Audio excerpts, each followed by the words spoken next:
It's been nearly a month since I got the Apple Watch Series 10, and I've worn it day and night. I've slept tracked with it. I've even taken it on a trip. We're going to be talking about, is it worth it? Is it worth buying the Series 10? The first thing we're going to talk about is that screen size. So now we have a 42 millimeter and a 46 millimeter. And Apple states that this is the largest screen they've done, which doesn't makes sense. It kind of confused us all in the beginning because this is a 46 millimeter where the Ultra is a 49 millimeter.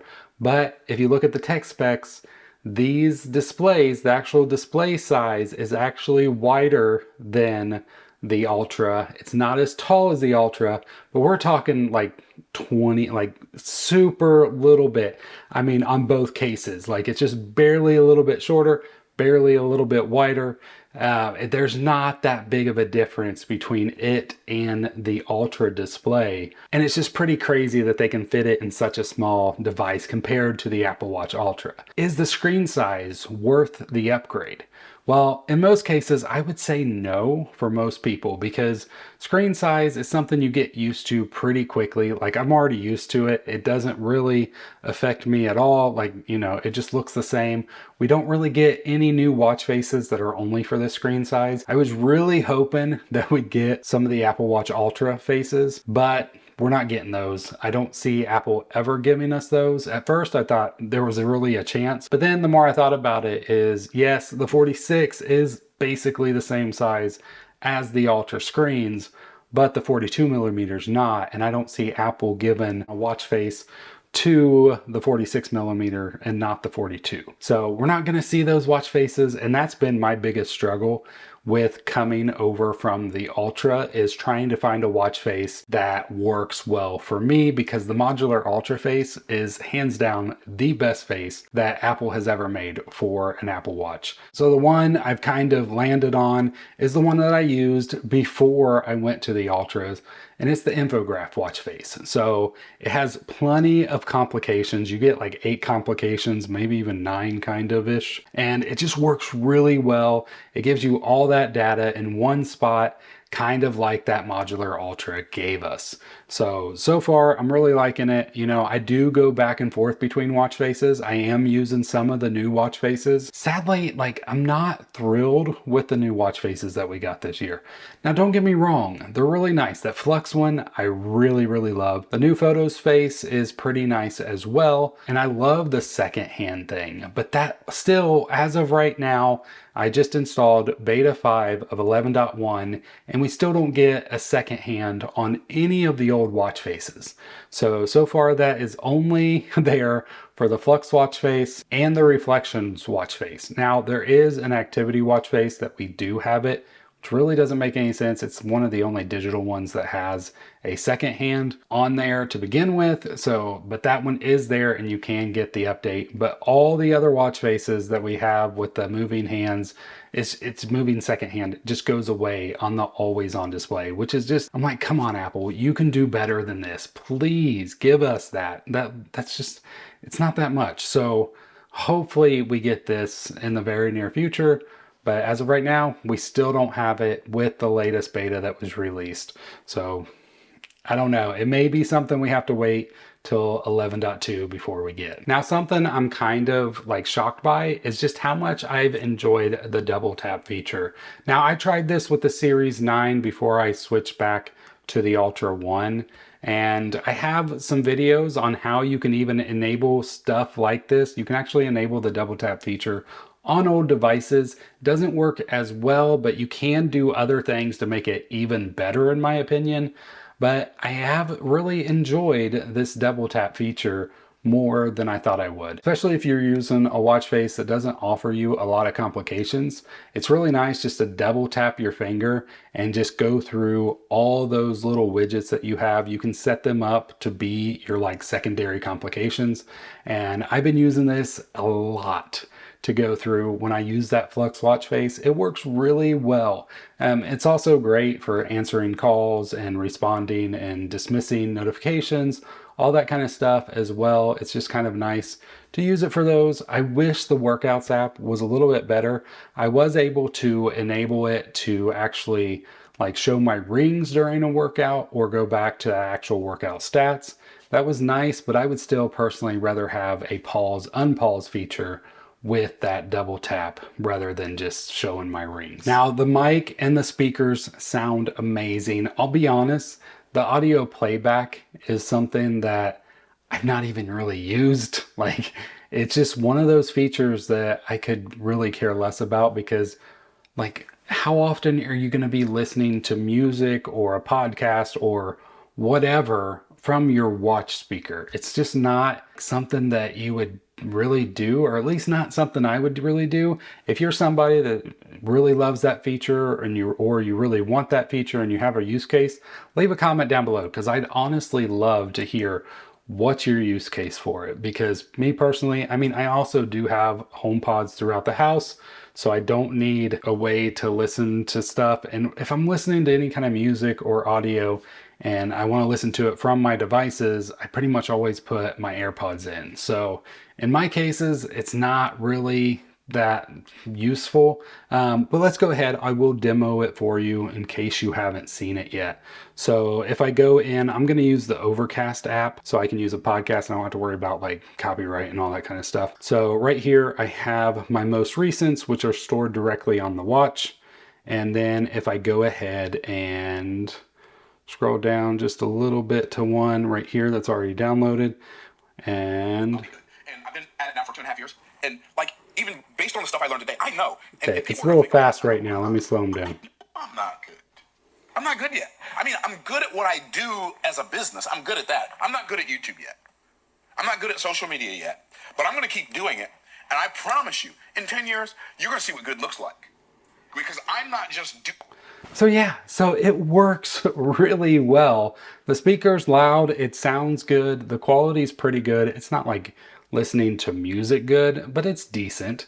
And you know, I do like it, but it's just not one of those features that I ever have a reason to use. Now, taking phone calls and all that stuff, that I do. Like I will. If my hands are full, I don't want to pull out my phone, I'm at home, I'm going to take a phone call on the watch. And I've done that for years. And that works really well. And honestly, it's just gotten better with the better mic and everything.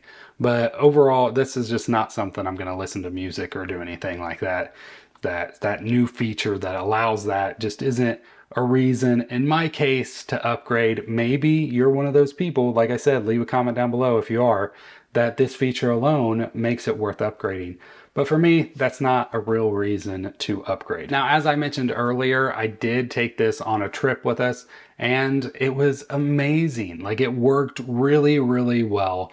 I haven't, like I said, I haven't used my Ultra. I gave it to my son. He's been using it ever since I got this. So I haven't even put the Ultra on since I got the Series 10. I've used it every single day and I've loved it. We went to Disney. We went to Mickey's Not So Scary Halloween party. It was amazing. It was a lot of fun. And I used the watch like as we were going through Disney Springs. We were there during one of the hurricanes, the Helene hurricane. And I kept constantly checking my watch, checking the weather and all that kind of stuff on that day, making sure, you know, we didn't get stuck in any crazy storms while we were having fun and going around. And then of course, when I go to Disney, I love the Apple Watch because you don't have to wear a Magic Band. If you know anything about Disney, usually you can put your tickets on a Magic Band, so you just kind of scan in. Well, you can actually do it from the watch. Disney added that option a few years ago, I think now. It will work on even the older watches, but it's just awesome to be able to hold your watch up to the little stand and just scan in that way. And then I also used it throughout the day to scan for pictures and all that kind of stuff as well. And it just worked so well. The battery life was not an issue at all. And I've honestly, that's the other thing. I've not had an issue with the battery life with this. And I know coming from the Ultra, if you're somebody that has an Ultra right now, you're probably used to multiple day battery life. You're not going to get that out of this. You're probably max would be 36 hours. Maybe like you can probably get that. But overall, you're not going to get like that 3-4 days, whatever. Some people have ridiculous battery life with their Ultras. You're not going to see that with the Series 10. It's not thick enough for that kind of thing. But saying all that, I've also never had the battery get below 40% on the Series 10 over this last month that I've had it, because it's just so easy and so fast to charge it. So what my schedule looks like right now is I'll go throughout the day. Usually when I go to bed, it's usually around 50 to 60%. I'll pop it on the charger, charge it up to at least 80, sometimes 90, 95, somewhere around there. And then I'll take it off, go to sleep, sleep track with it. And with this new fast charging, with the new way that they put that coil in there, it charges quick. Also, compared to the Ultra, if you didn't know, smaller batteries means faster charging already. So if you don't have to charge up as large of a battery, it's going to charge faster. So in most cases, I only put it on the charger for probably about 20 minutes, and that is all it takes. And then it's pretty much fully charged. So what I do is I'll sleep with it, and then I'll wake up in the morning, I'll go for my walk. Usually I take 2 walks in the morning, one with our dog and one without, because she just drives me nuts. So the second one is just more of a relaxing walk. And then once I'm done with that, as I get ready for the day, I will actually just put it back on the charger. And by the time I'm like actually ready, it takes a little while to get this hair done.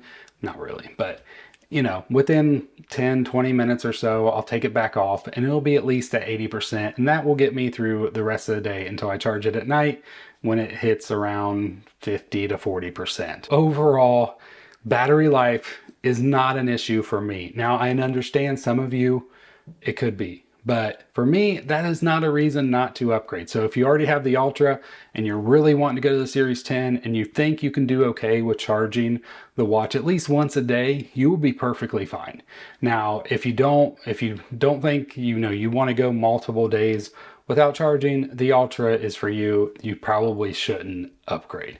But I will say, coming from the Ultra to the Series 10 has felt like a bigger upgrade than going from like my Series 7 to the first Ultra, because like just the thinness, I honestly love the feeling of this watch, the thinness of this watch. Now, obviously, if you already have a series watch, the thinness is probably not going to be something that you fully notice. But if you're coming from an Ultra, this is going to be a major upgrade, in my opinion, to the Ultra, just because of the thinness of the watch. It just feels so good on your wrist. It's also very smooth. Like, I play basketball with my sons, and with the Ultra, anytime they rub up against it and all the stuff with playing basketball, like I've scratched them multiple times with the Apple Watch Ultra. So this one is very much welcome for basketball games with my son as well, because it just makes it way easier. Less injuries also happen. One more thing before I go fully into, is it worth it for you? I did want to say, overall scratches have been amazing. So this new titanium, this is the titanium model. If you didn't know, this is the silver titanium. I can't remember exactly what they call it, but it's not the darker one. It's the lightest one that's not gold. So it's hard to tell from the pictures, but that's what this one is. And it looks great. The scratches have been very minimal, if any. Like, I feel like at one point I thought I had some micro scratches on it, but as I'm looking right now, there's not really much. I'll try to get some close-up shots of the watch as well, just so you can kind of see how it looks and tell for yourself if you think it's scratched up. Now, the stainless steel model would scratch up for me like crazy. Like, I had to polish that thing all the time. So coming from one of those stainless steel models, it's kind of really nice that it goes over so well, and it's much stronger than the stainless steel. Now, I'm not really sure if this is like just pure titanium, if it doesn't have any kind of coating on it or anything like that. I know the bands have a PVD coating, because these bands are not titanium. They are stainless steel that have been coated to match the Series 10 titanium watches. So there's a lot going on there with those, and just the confusion with those as well. So keep that in mind. So far, I've been liking the Milanese loop. I have the Link band ordered. It actually comes this week. So if you're not already subscribed, hit that subscribe button, because I'm going to be posting a video on that and how it looks on this Apple Watch as well. So overall, the durability of the watch, I think, makes it worth the upgrade, because it has been more durable than what I've seen with the stainless steel in the past. So it's been very nice. Now, obviously, it also depends on which watch you get. So if you're getting the aluminum and you have an aluminum or a stainless steel watch, you know, it might not be worth that upgrade for you. But if you're going from a stainless steel to a titanium, you know, the bands don't match as perfectly if you have one of those bands that have the stainless steel lugs. But if you don't, it's perfectly fine. One of the things I wanted to talk about is if you're in the US, there is a big hindrance on upgrading. So if you have a, you know, Series 9 or even the Ultra 2 that still has the blood oxygen sensor on there, the Series 10 in the US does not have it. And it's, you know, it's a big letdown. It's still that, you know, it could come back. It may never come back. I don't know what's going to happen with this lawsuit that's going on right now with Apple and Massimo. We don't really hear much about it right now. Now, so far, the ban is still just the International Trade Commission banned. So it's not like this worldwide ban. They're not going to be removing it from any of your old watches, even in software updates. If that ever happens, I will post a video on that. Be sure it will be a full video just on that. But as of right now, they're not removing it from any of the old watches. But if you are somebody that relies heavily on that and you are in the US, you will not get it with the Series 10. So in that case, it's probably not worth that upgrade for you. You'll probably want to stay. For me personally, I actually have a smart ring that does it for me. So that alone has really helped me. I've really enjoyed it. It's been, you know, that gives me that blood oxygen sensor. Not that I look at it that much. I don't have an issue with that kind of stuff, and I'm not climbing or flying or whatever else that those people that really need it use. I don't have any kind of condition that I need to monitor.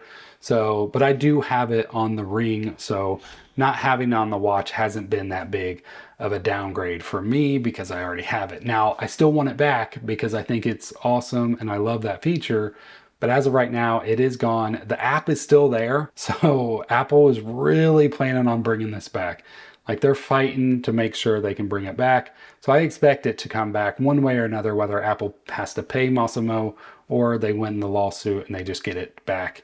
They'll be able to probably enable it with some kind of software update and we'll be good to go. Now, there is one thing that this watch has that could be the game changer for you, and that is the sleep apnea detection. So we haven't heard too much about it because it's still kind of new. Like I've been in the betas and it was released with beta 4, which was just a week ago at this point. So I've only had the feature for 1 week. And so far I've not gotten any kind of notification that it's detected anything. Like I said, with my smart ring, it actually detects sleep apnea too. I've done some tests with it. So far, I am good. I don't really have it. So I am happy that personally right now, I don't have to worry about it, but I'm still like, that is big feature for Apple this year. And if you're somebody that is worried about sleep apnea and you want to be tested, you know, obviously you could go to a medical professional and get tested that way. But if you don't want to do that and you want to get the watch, then in that case, I think it's worth it. It's a really great feature and I'm glad they added it to the Apple Watch. I can't wait to see and hear more stories about how it's helping out people and doing all that stuff. So now let's go to just like the actual details. Now, if you have a series watch, if you're looking at like a Series 6 or Series 7 and you're like, maybe it's time to upgrade, maybe I shouldn't just yet. If you have a Series 6, I would say the 10 is definitely the way to go. And a lot of times in the past, I've always recommended getting like the older watches, so because you can save money, like the Series 8, Series 9. Like those were so close that I would just always recommend the Series 8 over the Series 9. But in this case, like this one has enough features that I think if you're looking at it and you got the funds, I would go with the Series 10 over the Series 8, Series 9. Now, if you have a Series 9, should you upgrade? It's really up to you. Your only real features is that bigger screen and the sleep apnea detection. There's not too much there. In that case, I wouldn't really think it's worth the upgrade unless you're somebody like me that just has to have that latest tech. And if you are, then you have my full permission. You just tell your wife or your husband or whatever that the applebias said that you should upgrade. Now, if you don't want to upgrade and you're not wanting to spend the money, if you're not like me, then, you know, holding off, you will be completely fine. So don't worry about missing out on features. There's not enough there really that, in my opinion, is worthy of upgrading a Series 8 or Series 9 watch. But like I said, the Series 7, Series 6, if you've had those and you've had those for a couple years now, there's a really good chance that that battery life is really hurting right now anyway. So if you have the money, I would recommend just go ahead and get the Series 10. It is an amazing watch. And if you're in the market and you have enough money, the titanium one is the way to go. You get that sapphire screen, which is super durable. I've never scratched a screen with these, where the other watches, they just scratch so easily. So that's it for this video. I hope it's helped you. I hope it's helped you decide which one to get. Like I said, it's been a month with this watch and I've been loving every single day with it. So thank you so much, so much for watching. I hope you have a great one. God bless.